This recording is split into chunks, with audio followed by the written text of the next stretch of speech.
When she came out of the garage, I was sitting on a chair in the middle of the kitchen, across from the laundry room. She saw me sitting there when she came to the laundry room door. I took a small table from the living room, on which lay several objects, stage props. I had a performance to perform. "Thomas?" There was a question in her voice. "What are you doing?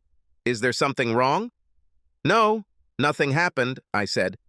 "I just thought you might want to help me with the fitting." "What? Trying on? What the hell are you talking about?" I picked up one of my items from the table. "This." I showed it off with pride. "They say they need to be adjusted." "What is this?" she asked. "What's going on, Thomas? Is it a joke? You're playing some kind of prank, aren't you?" While I enjoy a good prank from time to time, I wasn't kidding. Well, it was kind of a prank, but things were about to get very serious. "No, it's not a joke," I said. "This is a cage for manhood. You know, a chastity device." Her eyes bulged as if they were on stalks. I thought they looked amazingly like snail eyes, only the little stems were missing. "What the hell? Are you crazy? What are you talking about?" she asked. "I did some research," I told her. "We cuckold husbands must wear cages like these. In fact, this is the most important thing. You wear the key on a chain around your neck. Then after you finished with your lover, you should let me out so I can have some sloppy seconds if you decide to let me." "Thomas, what's wrong with you?" She looked at me as if I had grown a third eye. "I have no idea what you're talking about." "You are crazy?" "No, I'm quite sane," I said. "I just wanted to know how it all works so I could play my part. That's why I bought you a nice little chain." I lifted her up so she could see the key dangling from her. "You can wear this. Do you like this one?" I held out the cage. "I should have asked you. They have several styles. When will you introduce me to your lover?" "What the hell are you talking about?" Her voice rose almost to a scream. "What the hell is going on?" Obviously, she didn't like my choice. Hell, well, maybe I can get a refund. "Thomas, are you accusing me of having sex with someone?" "No, I don't like thinking about it that way at all," I said. "I don't blame them. This implies that I will judge you." "Blame is such a harsh term. You have sex with Greg Johnson, but blame is not. I just hope I got my role right. Now, if you can help me put this on..." I handed it to her. She took 2 steps forward, snatched it from my hands, and threw it violently into the laundry room. It was an amazing throw, straight into the dryer. "Stop it," she screamed. I looked offended. "Damn, Ronnie, you probably bent it. If you don't like it, you should have just said so. We could trade it for one you like. Now I'm going to have to spend a hell of a lot of time straightening it out so we can exchange it for the one you want." "Fuck that thing," she growled. "How did you... How long have you known?" I thought for a minute. "Well, today is March 15th, I said. "The first time was on February 11th at 7:44. It's 5:40 now. Do you need minutes or are hours enough? Hey, it's a sign of March. How fitting. On this day, Julius Caesar was killed. Now her mouth was open. She looked at me, opening and closing her mouth, but not making a sound. She looked like a carp stuck on dry land. It wasn't a very good view. "Why didn't you say anything?" she asked breathlessly. "What should you have said?" I asked. "Well, how about Veronica? You're a traitor." "How about, why are you having an affair?" "Is that what you want me to say?" I asked. "Don't you want to know why?" she asked. "I know why," I said. "I don't need to ask." She looked puzzled. "How do you know why?" "I know why deceivers deceive," I explained. "You're a sociopath," she gasped, and her big blue eyes filled with tears. "How can you say that? I thought that you loved me." "Well, what does this have to do with it?" I asked. "I love you. Well, I loved you before I found out that you were a liar and a traitor. Now that I know, I certainly understand that loving you is stupid. I just need to figure out how to adapt to our new roles." She made carp again. "Your lips aren't quite right," I told her. "They should be directed more downward." "What's wrong with you?" She was practically screaming now. "Why are you talking about my lips?" Well, carp's lips kind of point down so they can suck something from the bottom, I said. You're doing pretty well, but you need to work on your lips. She probably didn't know that I had done extensive research on carp and ignored my criticism of her travesty. Are you divorcing me? She asked. Well, yes, but it will take some time, I told her. It's over, Thomas. I won't see him anymore. I don't want a divorce. Well, that's amazing, I said. Usually, when a wife starts having sex with men other than her husband, it means that she wants a divorce. Well, maybe that's not what she wants, but that's the normal course of events. I didn't want you to find out, she said. It was just a short fling, Thomas.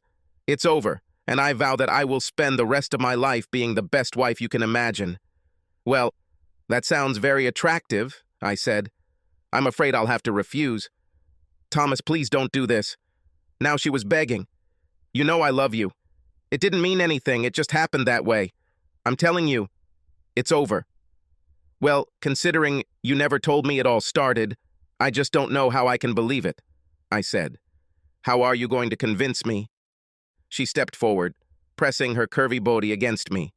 She was hot, no doubt about it. Let me show you, baby, she said. Well, did you plan for us to have sex soon? I asked. Anytime you want, baby, she purred. Have I ever refused you? Well, as far as I remember, no, I said. I think you should still get tested for STDs. It makes no sense for both of us to risk our health. If you could become infected with something, you would already... Her voice broke off. You haven't made love to me since I started, have you? She asked. Oh my God, Thomas, I didn't even notice. That's why you've been sick or tired lately, isn't it? Well, yes, I admitted. I'll get checked tomorrow, she said. What will happen now, Thomas? Nothing for a while, I told her. Divorces take time, you know. She moaned slightly. I told you that I don't want a divorce. I know, I said. I remember. This was just a few minutes ago. We don't need to get a divorce, she pleaded. I told you it's over. From now on, I'm going to be completely faithful to you. Yes, I remember that too, I said. I didn't believe you. Do you remember? Her face flushed. Yes, I remember. I don't know what's wrong with me. I didn't mean to have an affair, Thomas. We were just together at work all the time. He kept pestering me and I just became stupid. Okay? I'm really sorry. I know it doesn't mean much. I thought you'd be more upset. Oh, I was, I told her. I was very upset for several weeks. At first I thought about killing you. I took out an old pistol, and I even went to the shooting range to practice. Then I decided to kill your lover. I even had a plan to kill you both. Macy talked me out of it. She gasped. Does Macy know? Did you tell our daughter? Why did you do that? Do you hate me that much? No, I didn't tell her, I said. She told me. She looked like someone had punched her in the stomach. Carp looked like he was on steroids. When did she know? How did she know? So that's the reason. Oh my God. She hasn't called me since. She always tells me she's busy when I try. Oh my God. I'm not sure he's listening, I said. Is it possible? You shouldn't have sex with people other than your husband. Isn't one of his main rules?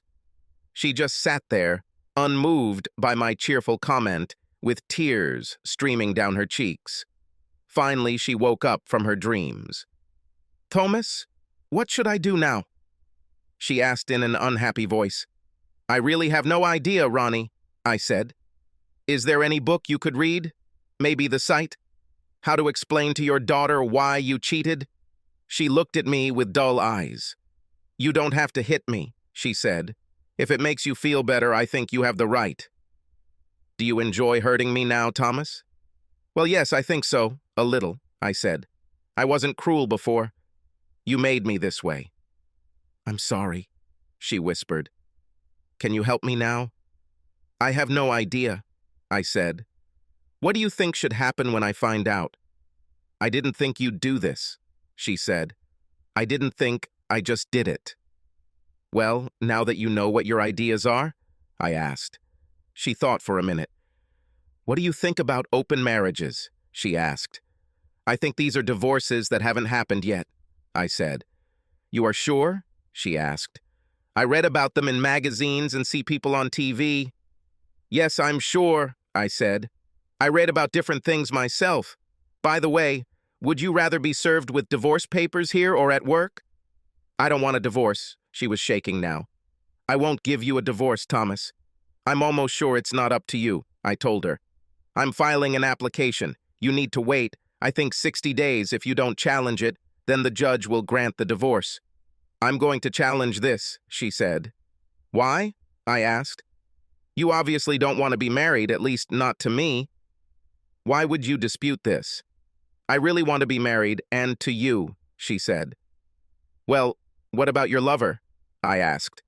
It seems a little counterproductive to staying married to me.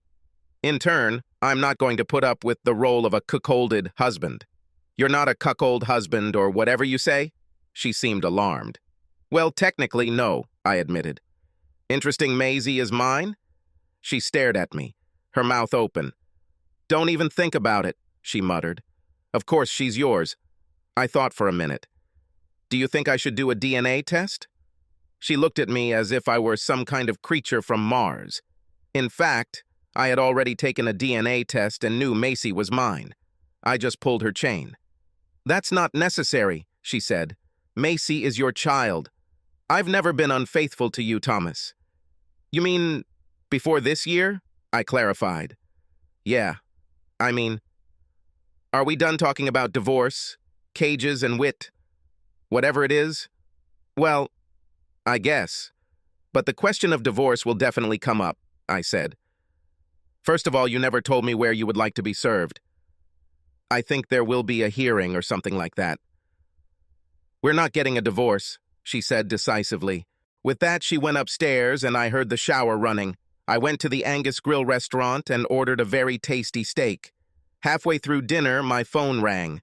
I answered. It was Ronnie. Where did you go? She asked. I'm eating, I told her. This is a very good cut.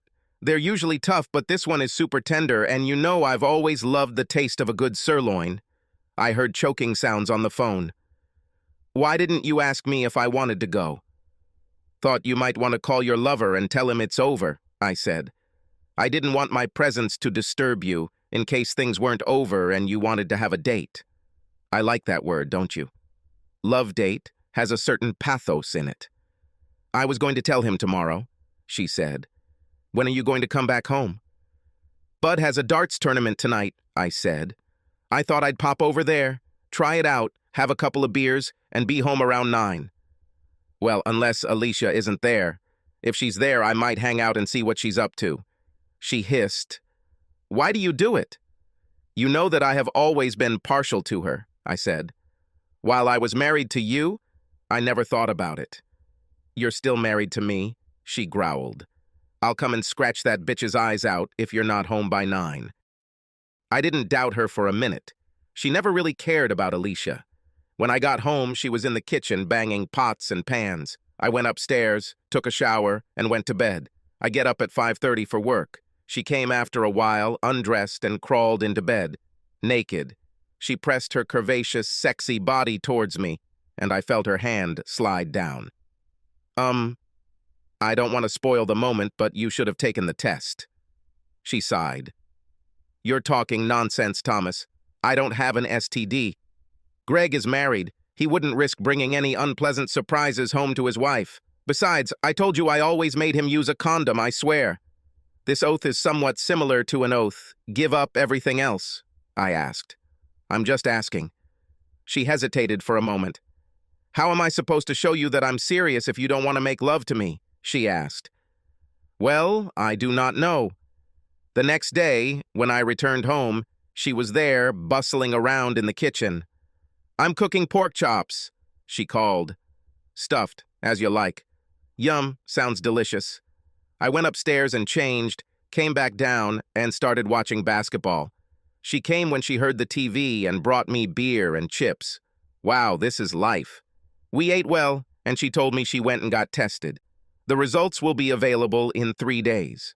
This coincided with Friday, so it might be ready by Friday evening. The thought seemed to excite her, and I didn't want to ruin her mood.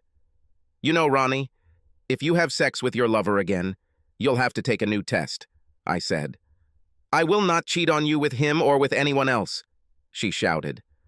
How many times must I tell you, Thomas? From now on, I will be as faithful as an atomic clock. I looked at her. Sorry, she said. I am only yours, Thomas, and I will be only yours until the end of our days. It sounded very familiar, but I just nodded. Friday came, as always, and she greeted me at the door with the test results. You see, I told you so, she exclaimed. We were just wasting time. She grabbed my hand and started leading me towards the stairs when the doorbell rang. She opened the door, and there was a huge man standing there. He was 2 meters tall, and his head was shaved. A tattoo of a snake disappeared into the collar of his very nice suit. Are you Veronica Brown? He asked. Yes, but what's the matter? He handed her a large envelope. You've been served. Excuse me, ma'am. He turned on his heel and left. I was puzzled. I was sure that all the process servers were young girls chewing gum. It was very unconventional. This was a bad omen. I hope everything will return to normal soon. Veronica turned to face me. Thomas, what is this? Pretty sure these are your divorce papers, I said. She groaned and sank to the floor in the foyer. It was very undignified. I tried to help her up, but she pulled her hand away. Why? She sobbed. I told you that I don't want a divorce. Forgive me, Thomas. I am so sorry. Please don't divorce me. I picked her up and carried her to the sofa. Well, I told you this would happen, I said. Did you think I was joking? No, she sobbed. I thought you would change your mind. You should give me a chance. Just give me a chance, Thomas. I will show you what a wonderful wife I will be. Do you want to show it to me now? I asked her. She looked at me with eyes full of tears. You want to say? I extended my hand. She took it, and I led her upstairs. She showed me 3 times that night, and twice on Saturday. On Sunday, I only had enough for 2, but she was great. We have to give her credit. She called her lover, forcing me to listen, while she told him that they were breaking up. He didn't take it very well, calling her all sorts of nasty names. I couldn't help but agree with him, as he used many of the same terms that I used myself, or Macy used, when talking to me. The divorce proceeded as usual, and the first thing the judge did was order counseling. We had to attend 6 sessions, or the consultant could reduce the number. The court gave Ronnie his choice of consultants, and I hated the guy. It was a fat male toad who had clearly not been married for the last 40 years. He had all sorts of progressive theories that he tested on us guinea pigs. I ran through the maze like a white rat, counting the sessions until they ended. Both he and Ronnie had made a lot of progress, but the main seemed insufficient. Oh, I made all the right sounds and played all his games, until the last session. He asked if we wanted him to call the judge and tell him the divorce was over. I replied that I would take care of everything. He stood up to shake my hand, dangling his bulk from his poor overloaded chair. I took it and squeezed it lightly. His knees buckled a little, and I hugged him. Listen, I growled. Take all your advice, all your stupid jargon, and shove it up your ass. I let him go and left him and Ronnie standing there. I went to the car, and she followed. Why did you do this, Thomas? She asked. I thought we were doing so well. Yes, I thought so too before you cheated on me, I said. She stood stunned for a minute. You're really going to divorce me, aren't you? Yes, I told you this from the very beginning, I said. Perhaps you should consider getting your hearing tested, Ronnie. Are you going to move out or make me move out? She asked. No, I like my house, I said. If you want to move out, I think you can. I think if one of us decides to move out, we'll either have to sell the house and split the money, or whoever stays will have to buy the other out. So we will get divorced, but will we live together? She asked. I told you you were amazing in bed, Ronnie, I said. As long as you want to stay, I won't kick you out. Are you going to sleep with other women? She asked. As long as you continue like this, I don't see how I can have enough energy, I said. She thought for a minute, then smiled at me. In a year, we will get married again, she said. I hope she didn't bet money on it. The chances seemed very great.